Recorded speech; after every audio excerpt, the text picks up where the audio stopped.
Կլասների և օբյեկտների փոխհարաբերություն կամ փոխհարաբերություն տեսնենք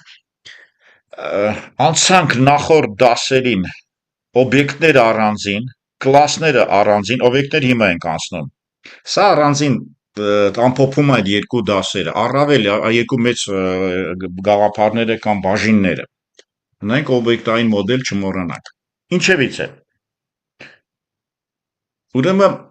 կլասը ինքը որպես այդպեսին, մենք հիմա RAM-ի տեսակետից կնայենք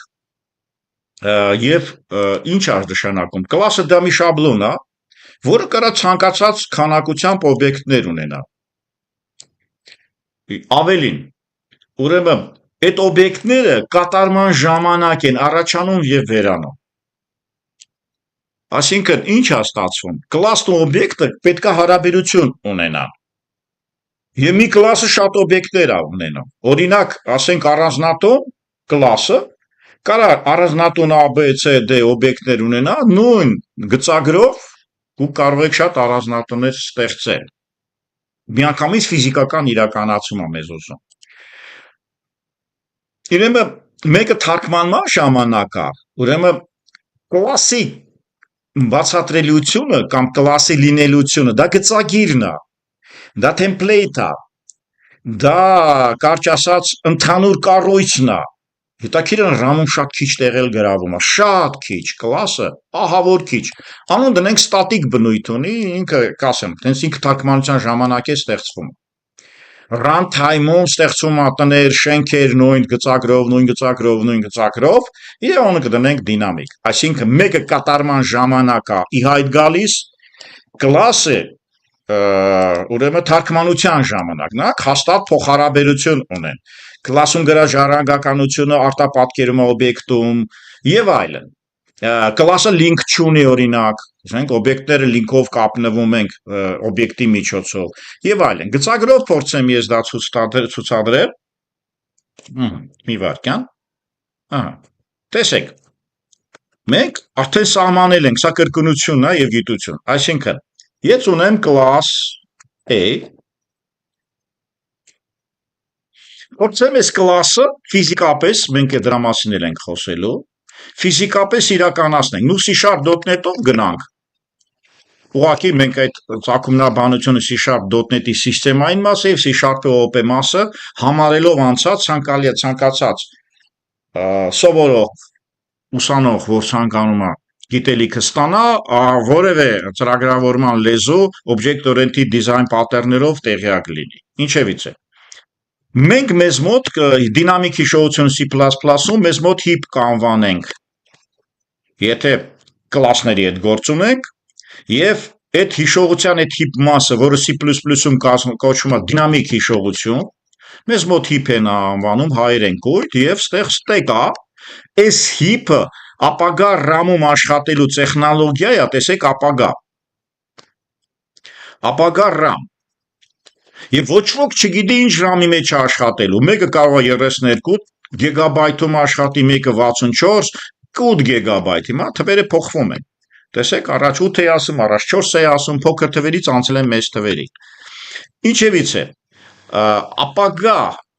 RAM-ը մեզ տեսանելի չի ծրագրավորողներիս եւ դրա համար հնարք է արվել heap դինամիկ հիշողություն տեխնոլոգիա, որ օբյեկտ ստեղծելուց մենք կարող ենք միայն հասկանալ լինել runtime-ում, չմոռանանք runtime կատարման ժամանակ է լինում օբյեկտը միանշանակ։ Այդ օբյեկտի մասին ես հիմա ստեղծեմ, որ իմանանք երկու կարևոր բան ենք խոսում։ Եվ A օբյեկտ հավասար է new A, սա մեր կլասիկան է, ուրեմն պայմանավորվենք, սա օբյեկտն է, սա կլասն, չմոռանանք։ Ուրեմն երբ որ ես տեղ փոքր նրբություն ասեմ, չի ասի շատ առաջնային է ինքը, stack-ը միջնորդ է, հիշողության ձև է, մի մուտք ելք ունի, առաջ եկածը վերջինը դուրս գալիս եւ այլն, տրամաբանական կազմակերպումն է։ Կլասները տրամաբանորեն, եթե դուք Windows 64 եք, գուցե այս լեկցիաները կարդան Windows 128-ի ժամանակ, առավել եւս Windows 512 ժամանակ, ենթադրաբար տենց նայենք հարցին, բարձր այս լեկցիայի արդեն նախորդ դրա մասին ոնց որ ես տեղեկացրած լինեմ, տարբերակով կգնանք։ Ինչևից է, Ստացվում է, որ ես ստեկում կպահեմ, ենթադրենք 64 բիթանոց հասցե, ռեֆերենս, սա հասցեն կգնա որևէ տեղ ռամում եւ կստեղծվի մի ամբողջագույն մեծ օբյեկտ։ Այսինքն օբյեկտի ռեֆերենսը փոքր տեղ ստեկում եւ դա ղեկավարելի է, ստեկը գիտեք ավտոմատ է մաքրվում եւ ինքը կտեղավորվի, ընդհանրենք մեծ տարածքում։ Հիմա այս մեծ տարածքը ես կարող եմ վերցնել, սեով վերցնենք օբյեկտ 1, մեծ առանձնատուն, օբյեկտ 2, մեծ առանձնատուն, այս օբյեկտ 1-ը ինչ որ մեկի առանձնատունն է, ռամում շատ մեծ տեղագրավում, այս օբյեկտ 2-ը, որը հիմա ես նույնպես կստեղծեմ հավասար է new, այն կարող եմ չգրել, այսի շարփով է, օբյեկտ 2 չմոռանանք, սա էլ մի մեծ առանձնատուն, ռամում շատ մեծ տեղագրավում։ Եվ բոլոր այս կլասի մասերը, մենք դա մասին արդեն խոսացել ենք, ասեմ, կա տվյալների մաս, data part է կոչվում, եւ կա գործողությունների մաս, ֆունկցիոնալ մաս։ Գործողությունների մաս, դիզայն պատերներում անշում եւ այլն։ Հիմա այս կոնստրուկցիան ես ուզում եմ կլաս օբյեկտ հարաբերությունը ռամի ֆիզիկական տեսակետից բացատրեմ։ Ցուցադրեմ ինչպես է կատարվում։ Վերցնենք որևէ մի հատ գույն դեղին, որը արդեն ունի իր տեղը, երբ որ դուք ունեք կլաս եւ թարգմանել եք այս փոճուր տեղագրավում։ Այսինքն ստացվում է, որ այս կլասը ռամում փոքր տեղագրավում։ Եթե ունեք օբյեկտներ, օբյեկտ 1, օբյեկտ 2, այս օբյեկտ 1, օբյեկտ 2-ը որևէ գույնով արդեն գույներս վերջացել են, նշենք այդպես, ահա։ Այս օբյեկտները գալիս են այստեղ, գալիս են այստեղ, մեծ տեղ են գրավում։ Այսինքն եթե A կլաս առանձնատան գծագիրն է, նրա օբյեկտները ռամում քիչ տեղ է գրավում եւ այս տեղ է գրավում, չմոռանանք, այդ փոճուր տեղ օբյեկտները շատ մեծ տեղ են գրավում։ Այսինքն ստացվեց փոքր տեղ, մեծ տեղ եւ մի հատ փոքր թույլատրություն ինձ ցույց տա եւ գնամ մի այլ գծագրով հիմա կցուցադրեմ, որ այստեղ արդեն ամեն ինչ խառնվեց, դժվարանում եմ ասեմ ով բարեկամն է։ Սա իմ RAM-ն է, չմոռանանք, հիփն է, ստեկը թող կողքը մնա, չի խանգարում։ Մենք չմոռանանք ունենք կլաս A, մոդելը մեզ մոտ կա, եւ այս կլաս A օբյեկտով մենք իրեն աշխատացնում ենք։ Ինչն է հետաքրքիր։ Այս կլասը ուներ երկու մաս, մեկ մաս, երկու մաս։ Այս առաջի մասում կդնենք ասենք integer, vector, matritsա եւ այլն, ագրեգացիա, կոմպոզիցիա, դա մեր գործն է, եթե integer չի։ Սա սովորական տվյալ է։ Եվ երկրորդ մասում functional մաս։ Ինչն է հետաքրքիր։ Այս A կլասը թարգմանության ժամանակ ամփոփում ենք, գալիս է որևէ փոճուր տեղագրավում, փոքր տեղ, կարևոր բան եմ ես հիմա նշում։ Երբ որ օբյեկտը ստեղծվեց, այս տվյալները մտնում են այս օբյեկտի մաս, ասենք integer, նստեղ x վերցնենք, x, օբյեկտ x։ Օբյեկտները մեծ տեղ են գրավում, բայց տվյալների մասը շատ կարևոր եւ վերջապես ֆունկցիայի կոդը մի հատ է, թե մի շատ, ամեն օբյեկտի համար է, թե ոչ։ Պատասխանը թե ոչն է։ Թե ոչի իմաստը հետեւյալում է, որ այս կոդը, որտեղ նշված է, ենթադրենք, ինչ որ հրամաններ, այս կոդը գալիս է այստեղ, փոքր չի, բայց մեկ հատ է, մեկ հատ։ Ինչևից է A կլասը մի հատ է հիփում իր նկարագրությունով, A կլասի տվյալները մեկ տվյալ, երկու տվյալ, ամեն օբյեկտի համար առանձին է, ֆունկցիաները էլի մեկ հատ են, այսինքն ֆունկցիաները ստացվում են մեր առումով, այս ֆունկցիայի կոդը թարգմանության ժամանակ է որոշվում մեկ, ճիշտ է, runtime մենք ունենք հնարավորություն delegate-ներով, ցուցիչով եւ այլն, մենք նրբություններ, template, ընդհանրապես պատերներով կխոսենք։ Ուրեմն այս ֆունկցիայի, ուրեմն կոդը, այ կարևոր է այս սեվացնեմ, այս կոդը Էլի մեկ հատ է բոլոր օբյեկտների համար։ OB1, OB2, OB3, OB4, սա մեկ էր։ Այս բոլոր օբյեկտների համար ինքը այդպեսին է։ Այսպեսի կառույց մենք ունենք, երկու գծագրերով միասին ես ցուցադրեցի ու փորձեմ կատարման թարգմանման ժամանակը, կլասը թարգմանման ժամանակ, կատարման ժամանակ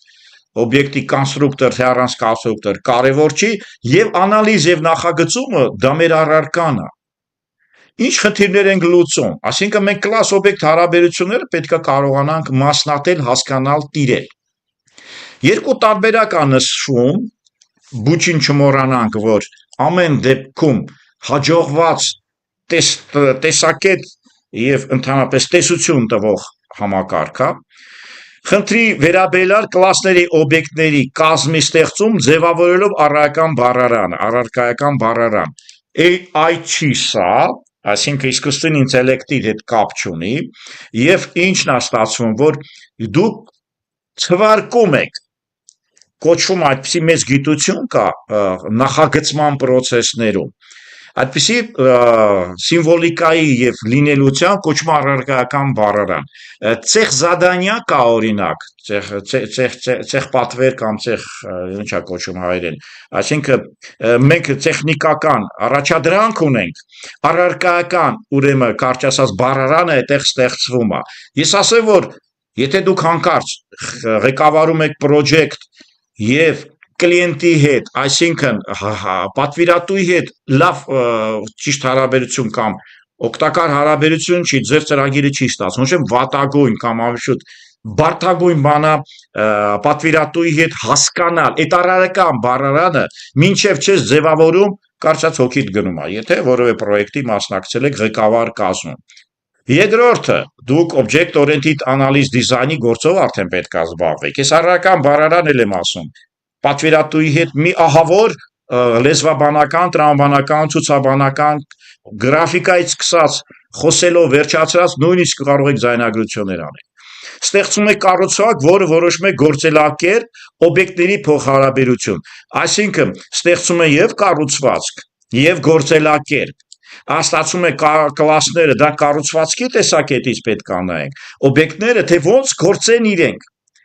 Ուրեմն տվյալ խնդրի պահանջներին համապատասխան, այս խնդրի պահանջները առարկայական բառարանում է գրվում, եւ այս խնդրի պահանջները պատվիրատու, այսինքն դուք ձեզ եք կարող եք պատվիրել, պարտադիր չի, դա լինի ընդհանրենք ֆինանսական կամ կողքից եւ այլն։ Առաջին դեպքում խոսում է абստրակցիայի մասին, այսինքն մենք երբ որ կլասներ ենք խոսում, երբ որ մենք խոսում ենք բացի բառարանը, երկրորդ этаպն ենք մտել, անալիզ դիզայնում կամ անալիզ նախագծման ժամանակ։ Առաջի դեպքում մենք абստրակցիայի տեխնոլոգիա ենք մտնում։ Միայն եւ միայն абստրակտ կլասներ եւ այլն եւ այլն։ Երկրորդ դեպքում իրականացման մեխանիզմ, ռամոն ոնց կտեղավորի, ինչպես կանի, սինխրոնիզացիա կլինի, զուգահեռություն կլինի, կոմպոնենտ կլինի ընդհանրապես, որ սիստեմայով եք աշխատում, ինչևից է, մեկ абստրակցիա, մեկ իրականացում։ Абստրակցիան գծագրականը, թարգմանության ժամանակ ֆիքսում է ինքը, իսկ երկրորդի դեպքում դա runtime-ը եւ փորձում է իրականացման մեխանիզմները ստանալ։ Նախագծման փուլում ուշադրությունը կենտրոնանում է հենց իմ ասացին абստրակցիայի դրսևորմանը, այսինքն մենք փորձում ենք նախագծման ժամանակ փորձել իր տրամաբանական կարկասը ստանալ, անունը բուչնա տվել, տրամաբանական կարկաս ենք ստանում, անալիզ դիզայնը դեռ մենք կտեսնենք ուր են գնալու, այստեղից ես հղում եմ կատարելու հաջորդ դասերին, վերջի մեծ բաժինն է կոչվում, process բաժնին կուղարկեմ, տրամաբանական կարկաս հաջորդ этаպում ուշադրությունը կենտրոնանում է ներքին աշխարհին, այսինքն արտաքին դրսևորում абստրակցիայում է, արտաքին դրսևորում մենք արդեն խոսացել ենք ինտերֆեյսը, արտաքին դրսևորումը պատասխանատու է, ընդհանրապես ուժեղ ծրագրավորողներին տալիս են արտաքին դրսևորումը։ Դե գիտեք, արտաքին քաղաքականությունը լուրջ բան է։ Ներքին դրսևորումներում գուցե սխալներ կլինի եւ այլն կողվի, ինչևից է սկսնակին կամ ոչ մեծ պրոֆեսիոնալ մեծ փորձ ունեցողներին տալիս են ներքին աշխատանքներ։ Դա իրականացում եւ ան հեշտ են կատարում, ասում ես, այս խնդիրը լուծի եւ վերջ։ Երբ որ ասում ես գիտակցի մյուս խնդիրների ինչ հարաբերության մեջ է, դու փորձա պետք։ Փորձ, ասինքն ստաժորից թռնում ենք սենյոր եւ այլն, եթե դուք ծրագրավորման էլեմենտներ ունեք։ Առավել եւ եթե դուք ղեկավար եք, ավելի абստրակցիոն եք, ավելի դժվարություններ կա։ Եվ վերջի նախադասությունը կավարտում եմ արդեն class օբյեկտ հարաբերությունը գծագրից անցա տարա երկու մասերի բաժանեցի class օբյեկտների եւ այլն նախագծման process-ում որոշումները բերում է ճարտարագիտության արխիտեկտուրա լավ է հնչում, բայց արդեն հայերենն էլ է վատ չի, որ իր երթին գրկում է process-ների ճարտարագիտություն եւ մոդուլների ճարտարագիտություն։ Նու մոդուլները մենք անցել ենք, դա ֆիզիկական ռեալիզացիան է, այստեղ այդքան առաջնային չի, բայց կարևոր է։ Ճարտարագիտությունը, անալիզ դիզայնի դիզայնը, նախագծումը, այս ճարտարագիտություն, անալիզ դիզայնը ընդհանրապես ճարտարագիտություն։ Արխիտեկտուրայի մեջ եւ անալիզն է մտնում եւ նախագծումը։ Մի ամբողջ առարկա անընդհատ խոսալու ենք, վերջին հաշվով ամենավերջում կսահմանենք ու չգիտենք կհասկանանք կամ հեշտ է հասկացվել թե չէ։ Անալիզ նախագծում, բայց դա բերում է process-ների արխիտեկտուրայի, այսինքն վերջի բաժիններում մենք կտեսնենք, որ object-oriented-ից, class փոխհարաբերությունից, object փոխհարաբերությունից ավելի բարձր է կանգնած այս պատվիրատուի հետ խնդիրը հասկանալը, ավելա բարձր կանգնած մի անուն, որի անունն է process, այսինքն նախագծման process-ի շատ քիչ մաս է կազմում ծրագրավորումը։ Նրանից մի քիչ վերև է կանգնում նախագծման process-ի մոդելը, class օբյեկտների հարաբերությունը։ Ինչևից է, նրանից ավելի վերև է գտնվում մի ամբողջ համակարգ, որի անունն է process եւ նրա արխիտեկտուրան մենք հատուկ մեծ բաժնով կփորձենք կամ կանցնենք հաստատ։